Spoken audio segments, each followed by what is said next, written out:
Bon, ce que je vous propose, c'est de réfléchir sur un texte de Claude-Louis Combet, un texte qui s'intitule tout simplement Blanc, le titre. C'est un texte qui a été publié en 1980. Alors, vous connaissez peut-être pas beaucoup Claude-Louis Combet. En général, quand j'en parle, les gens ne le connaissent pas. C'est néanmoins un écrivain important. Claude-Louis Combet, disons, c'est pas exactement un écrivain à la mode, si on peut dire. Et je dirais que même à l'université, et même dans un département d'études littéraires qui s'intéresse par ailleurs beaucoup à la littérature contemporaine, c'est une œuvre qui est pratiquement ignorée. Or, Louis Combet écrit depuis 45 ans, il a presque une cinquantaine de livres, de récits, de romans et d'essais sur l'écriture.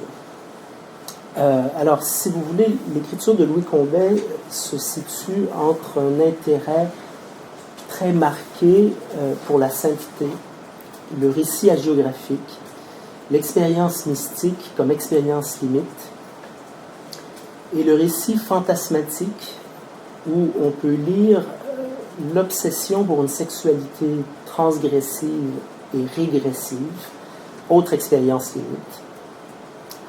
Et tout ça se joue dans des récits qui sont très ambigus où on met en scène l'érotisme comme expérience religieuse. Alors chez Louis Combet, le récit érotique se décline comme un exercice de contemplation, très souvent, et où le regard passe par l'épreuve des formes, et en particulier les formes physiques, charnelles, bref, ce qu'on pourrait appeler les formes incarnées. Le texte dont je vais parler ce matin n'est pas un texte où la composante érotique est très forte, ce qui est assez rare chez Louis Combet, mais c'est un texte qui voudrait être lu comme un texte mystique, en partie. Ce qu'on nous décrit dans Blanc, bienvenue. Ce qu'on nous décrit dans Blanc, c'est une ascèse, et par conséquent, c'est une épreuve. L'événement dont on parle est indissociable de l'angoisse vis-à-vis de ce qu'on pourrait appeler l'illimitation du corps,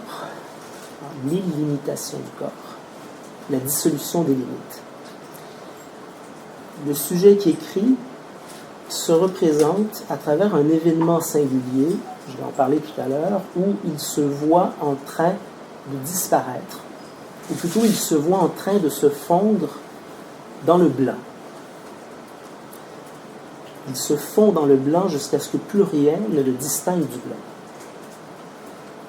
Si vous voulez, pour se donner une image, l'image que j'ai lorsque je lis le texte de Louis Combet, c'est l'image de ce papillon qui est derrière moi, qu'on pourrait dire gris sur gris, qui se confond avec la pierre. Ici, le sujet se confond blanc sur blanc, d'une certaine manière. Alors pour moi, c'est cette image-là qui vaut pour une image du sujet d'écriture lui-même. Alors, à la fin de ma présentation, je vous dirai pourquoi cette image du sujet, cette image subjective, a aussi quelque chose d'obsessionnel. Parce que ce que je suis en train de présenter ce matin, c'est une réflexion qui s'inscrit de façon plus large dans une réflexion sur les écritures obsessionnelles. Alors, le texte de Louis Combet est un texte qui est très particulier, qui est difficile à décrire, parce que le texte ne raconte pas de façon linéaire l'œuvre de la disparition, le mouvement du sujet vers sa propre disparition. C'est comme si la disparition du sujet, sa fusion dans le blanc, ne faisait pas récit, pas complètement. On est plutôt devant une écriture qui n'en fait jamais assez pour dire l'ambiguïté de ce qui se passe, l'ambiguïté de la disparition. Donc, c'est un discours qui a quelque chose de circulaire, si vous voulez, dans la mesure où on est plutôt dans le ressassement, vous savez, cette espèce de rumination mentale qui caractérise le discours obsessionnel. Ça fait un peu cet effet-là quand on lit le récit de Louis Combet. Donc, un ressassement pour un sujet qui n'en finit plus de dire qu'il disparaît. En somme, l'œuvre de la disparition, c'est quelque chose qui est continuellement en train de se produire du fait qu'on le dise. Or, on pourrait dire que le sujet, qui est au fond le sujet de l'écriture, le sujet de l'énonciation, se retrouve dans une posture que moi je trouve paradoxale. Et encore là, il y a quelque chose d'obsessionnel dans ce type de paradoxe. C'est qu'à force de dire qu'on disparaît, on n'en finit plus d'apparaître. On apparaît comme sujet de l'énonciation, sujet de la disparition. D'où le fait, selon moi, que c'est pas la même chose de disparaître et de dire qu'on disparaît. Bien. Alors, l'intérêt de présenter un texte comme celui-là dans un colloque qui est dédié à la question du miroir, c'est, du moins ce que j'aimerais essayer de vous expliquer, c'est que ce que j'appelle l'œuvre de la disparition, la dissolution des limites du corps dans le blanc, est présenté comme un effet de miroir où le corps devenu blanc ne se distingue plus d'une tache blanche qui apparaît à la place du miroir. C'est très compliqué à décrire, hein, mais j'essaie de vous donner une idée assez précise de comment ça se formule. Donc le sujet se voit devenir blanc sur blanc, un peu comme le papillon qui se voit gris sur gris, mais cet effet-là lui est renvoyé par un miroir, par un dispositif spéculaire. C'est totalement imaginaire puisqu'il n'y a pas de miroir, il n'y a pas l'objet du miroir. Donc, la chose se présente de la façon suivante. Le narrateur, le récit commence comme ça, le narrateur nous dit qu'il est en train d'écrire dans sa chambre. Il nous parle plus particulièrement du mur qui est en face de lui, qui est en face de lui lorsqu'il écrit, vis-à-vis duquel il se sent familier. Ce mur à l'abri duquel je vivais m'était infiniment familier, au point où il le voit comme un miroir. Ce mur n'était orné d'aucune image et d'aucun objet. On comprendra que je pouvais me tenir des heures et des jours en face de lui, et finalement des années, comme en face d'un miroir, d'un miroir intérieur, renvoyant constamment le reflet de ma propre immobilité, de mon indifférence aux choses et de mon désintérêt pour les passions humaines. Donc, un mur comme un miroir, infiniment familier, qui non seulement est le support de la rêverie de l'écrivain, mais aussi le support d'une identification à lui, puisque ce mur, qui est le miroir du sujet, est aussi le reflet de sa constance et de son immobilité. Le mot immobilité revient continuellement. C'est le reflet de son indifférence aux choses et de son désintérêt pour les passions humaines. Donc, voilà sur quoi on part. Jusqu'au jour où se produit l'événement, c'est-à-dire que dans ce miroir, sur ce mur, on remarque une tache blanche circulaire, qui est comme un défaut dans une vieille tapisserie, mais qui va progressivement s'agrandir pour s'étaler sur tout le mur, avaler la chambre, et gagner le corps du narrateur, un peu comme un effet de contamination sur lui. Okay? Louis Combet a aussi écrit un texte qui s'appelle « Le mal de blancheur ». Ici, le blanc se répand comme une maladie, à un moment donné, ça devient une gangrène, c'est une lèpre. Ça se répand pour progressivement désubstantialiser le monde, c'est un mot qu'on retrouve dans le texte, et donc engloutir, avaler, dévorer la réalité extérieure, comme si, je cite, la matière se dévorait elle-même. C'est curieux comme phénomène. Je dirais que le récit en fait beaucoup pour décrire ce phénomène extraordinaire et fantastique, mais le phénomène est aussi reconnu par le narrateur en même temps comme le reflet de sa propre intériorité. C'est-à-dire que ce qui se passe au dehors, c'est ce qui m'arrive en dedans. C'est-à-dire qu'au fond, ce n'est pas tant que le monde est en train de disparaître, c'est moi, au fond, qui a toujours été un être effacé,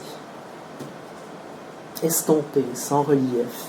Bref, un être qu'on ne remarque pas, qui ne veut pas déranger, qui s'efface. Il me semble bien que j'étais ce que j'avais toujours été, un être effacé, à l'abri de ses propres désirs et à l'écart des conflits qui animent le monde. Alors, vous voyez, c'est toute la différence entre le reflet imaginaire qui fait image dans le miroir et le reflet au sens de l'identification symbolique. Pas du tout la même chose. Au fond, si on dit que ce qui se passe au dehors, c'est ce qui m'arrive en dedans, c'est moi qui a toujours été un être effacé, de dire ça tasse la dimension fantastique du phénomène. C'est que finalement, on rabat le phénomène de la blancheur qui s'étend et qui s'étend sur moi. Ça ramène tout ça à quelque chose qui est beaucoup plus terre à terre, en fait, qui au fond n'est pas métaphysique ni fantastique. Et du coup, on retrouve dans le récit une sorte d'équation que je dirais de la façon suivante. Il y a une équation entre être effacé et immobile au sens de faire le mort. Faire le mort, comme le papillon qui est là, qui fait le mort. Alors justement, là encore, on est en face d'une posture subjective qui nous rappelle la posture de l'obsessionnel. Je vous souligne que Lacan décrit l'obsessionnel comme un acteur qui joue son rôle comme s'il était mort. C'est pas mal, ça. Un acteur qui joue son rôle comme s'il était mort. Alors je ne vais pas m'étendre là-dessus parce que ça me conduirait trop loin, mais disons que c'est précisément la posture de l'écrivain de Louis Combet dont c'est la condition d'écriture que de faire le mort pour écrire. Pas seulement dans ce récit-là, mais en général. Vous pouvez par exemple aller lire Le recours au mythe, qui est un peu son autobiographie, où il explique que la disparition de l'écrivain, c'est ce qu'il faut rechercher pour que l'œuvre puisse advenir. C'est une posture un peu standard. On connaît bien ce type de position. Mais pour lui, Combet, c'est plus radical. Il s'agit de diminuer, de s'effacer, de s'annihiler, devenir rien, écrit Louis Combet. Là, je le cite dans Le recours au mythe. En sorte que le livre, élaboré dans un anonymat non pas fictif, calculé, mais spirituellement nécessaire, prit tout simplement la place du vivant. Alors, si on est attentif au livre de Louis Combet, je reviens à son récit intitulé Blanc, dans lequel le narrateur dit écrire la biographie d'Hubertin de Cazales, théologien franciscain qui a existé. Écrire, c'est aussi faire en sorte que soit prise la place du vivant par le texte, et par conséquent, écrire, c'est se désigner soi-même comme mort, puisque la place du vivant est occupée par autre chose. Blanc, c'est le récit de la disparition qu'il a fallu suivre pour qu'advienne comme unique réalité vivante le livre qu'on est en train de lire. Vous voyez aussi comment on est toujours sur une logique spéculaire. C'est l'écrivain se regardant écrire qui est en cause. Dans l'œuvre de la disparition, dans le consentement à l'effacement, ce dont on parle, c'est l'image du sujet s'observant lui-même et se regardant disparaître.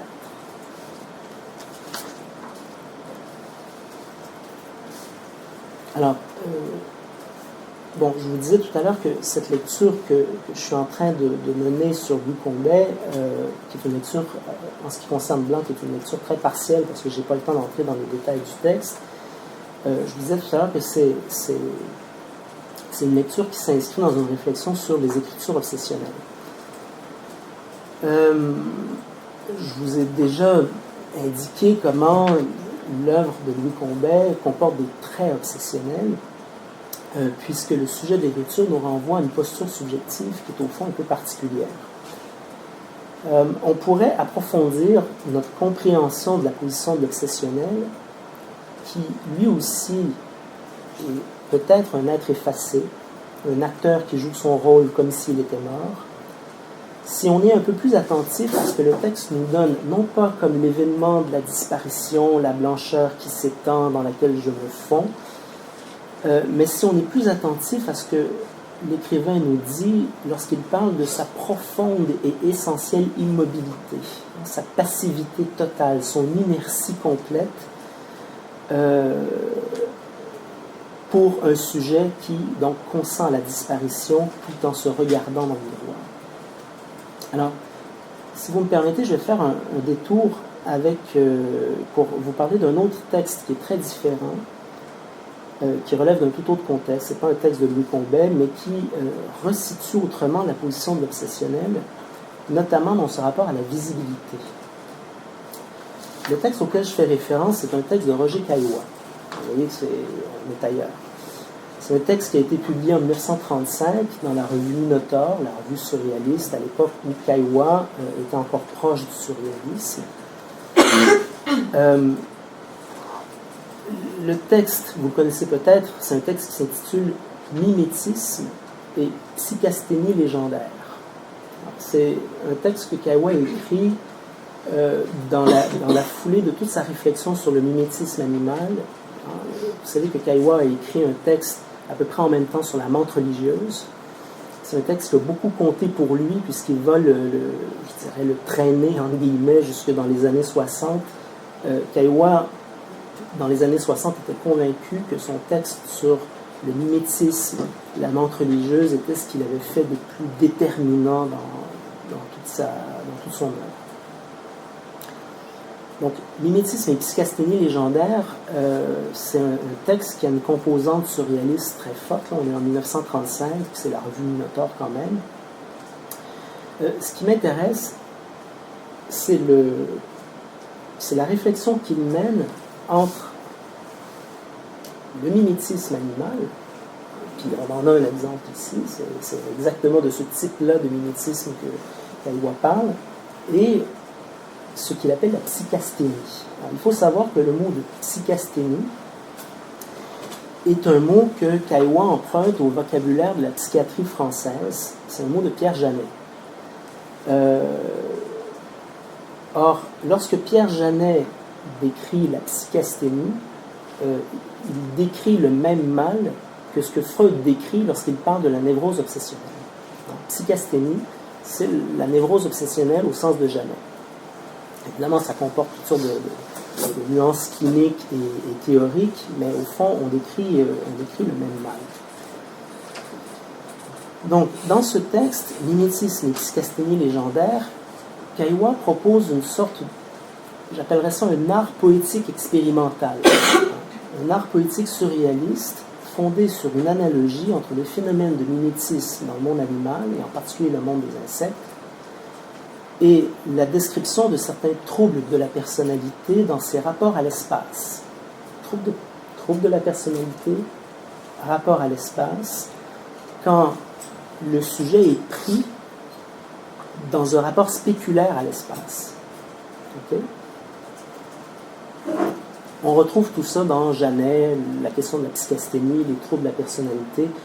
À l'époque, on ne distinguait pas très bien psychasthénie et schizophrénie, névrose et psychose. Chez Janet, c'est pas clair. Enfin. Mais ce qui est tout d'abord frappant dans le texte de Caillois, qui est un texte vraiment extraordinaire, c'est le chemin qu'il prend pour décrire le mimétisme animal lorsque certaines espèces déploient, comme vous le savez, d'étonnantes stratégies naturelles pour disparaître, comme si le vivant était pourvu d'un camouflage naturel. Or, Caillois va s'efforcer dans ce texte de renverser ce qui est pour tout le monde une évidence à l'époque, c'est-à-dire que ce qu'on prend pour un camouflage s'apparente plutôt à une recherche du semblable. Du coup, on ne disparaît pas parce qu'on est camouflé, on disparaît parce qu'on est semblable à quelque chose d'autre. Ce n'est pas tout à fait la même chose. Pour Caillois, le mimétisme s'apparente à une tentation. Il parle d'une tentation de l'espace, une poussée vers le semblable, laquelle n'a aucune utilité spécifique, c'est-à-dire que ce n'est pas une adaptation au milieu, ce n'est pas la survie de l'espèce qui est en jeu, c'est une tentation de l'espace, voire une obsession de l'espace, pour un être qui est en quelque sorte possédé par l'espace qui l'entoure, dans une sorte de transe que Caillois décrit, pour un être qui se voit par conséquent dépossédé de lui-même. Il devient l'objet de l'espace, donc il est dépossédé de lui-même. Alors, je vous lis un extrait du texte de Caillois, ça va vous donner une idée du ton. l'espace semble à ces esprits dépossédés. On parle de l'esprit psychasténique, hein, c'est pas l'insecte. L'espace semble à ces esprits dépossédés une volonté dévoratrice. L'espace les poursuit, les cerne, les digère dans une phagocytose géante et à la fin il les remplace. Donc c'est l'espace qui remplace l'individu, pour reprendre les mots de Caillois. L'individu cherche à se voir d'un point quelconque de l'espace, lui-même se sent devenir de l'espace, par conséquent il est désorienté. Il est semblable, non pas semblable à quelque chose, mais simplement semblable, et il invente des espaces dont il est la possession convulsive. Vous voyez, c'est assez halluciné, là. Caillois admet lui-même qu'il a écrit ça dans une espèce d'expérimentation mystique, dans une espèce de transe. C'est très spéculatif, mais on s'en fout.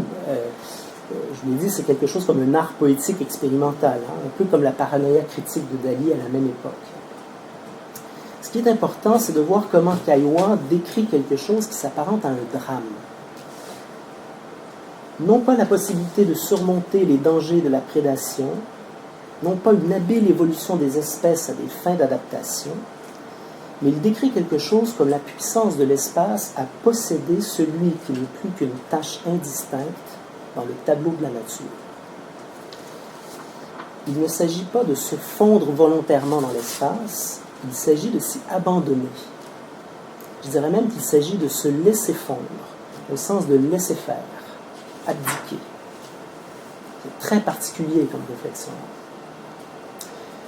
Le sentiment psychasténique d'être cerné, enfermé en soi-même, le sentiment d'être immobile, de ne pas pouvoir bouger, inerte, ce sentiment-là est en quelque sorte extraposé au dehors, dans un rapport à l'espace qui, au lieu de protéger le vivant, on pense que le papillon se protège. Non, pour Caillois, au lieu de protéger le vivant, c'est le vivant qui s'expose à une sorte de dissolution de lui-même dans l'espace. Entre mimétisme animal et réalité subjective, Caillois décrit une dramatique du vivant où l'être mimétique n'est plus du côté de la vie, mais attiré par l'inanimé, l'indistinct, la mort. Dans le mimétisme, écrit Caillois, la vie recule d'un degré. D'ailleurs, on pourrait faire le rapprochement très facilement avec la pulsion de mort au sens de Freud. Bien, alors Lacan fait allusion à ce même texte de Caillois dans le stade du miroir. Il rappelle combien l'obsession de l'espace chez Caillois se signe par des effets déréalisants. On parle beaucoup de déréalisation pour le névrosé obsessionnel de psychasténique. Parce que dans le mimétisme, si on suit Caillois, ce n'est pas le sujet qui se projette dans le monde, c'est un peu le schéma qu'on connaît bien, c'est l'espace qui se reflète sur le sujet, au point où le sujet ne se distingue plus du reste du monde. Si vous allez voir, par exemple, les ouvrages de Rosalind Krauss sur la photographie surréaliste, elle montre qu'il y a un enjeu esthétique que Caillois formule là, qui se retrouve dans la photographie de Man Ray, etc. Donc, le monde, l'espace extérieur se reflète sur le corps, et par conséquent, le corps disparaît. On est devant quelque chose, au fond, qui ressemble à la fin de la tentation de Saint-Antoine de Flaubert. Le rapprochement est peut-être étonnant, c'est pas moi qui le fais, c'est Caillois qui fait ce rapprochement-là. Caillois a lu le texte de Flaubert et il compare la fin de la tentation de Saint-Antoine à un moment psychasténique. C'est-à-dire que pour lui, c'est le mimétisme généralisé à la fin du texte de Flaubert, puisque les végétaux ne se distinguent plus des animaux, les plantes se confondent avec les pierres. Tout est dans tout, tout se reflète dans tout, et par conséquent, il n'y a plus rien de distinct. Ce qui préside pour Saint-Antoine au désir de se fondre dans la matière, c'est la fin de la tentation de Saint-Antoine, c'est la dernière tentation que de descendre au fond de la matière. Pour Caillois, c'est l'abandon de la forme distincte, c'est la fin des identités dans un jeu infini de reflets.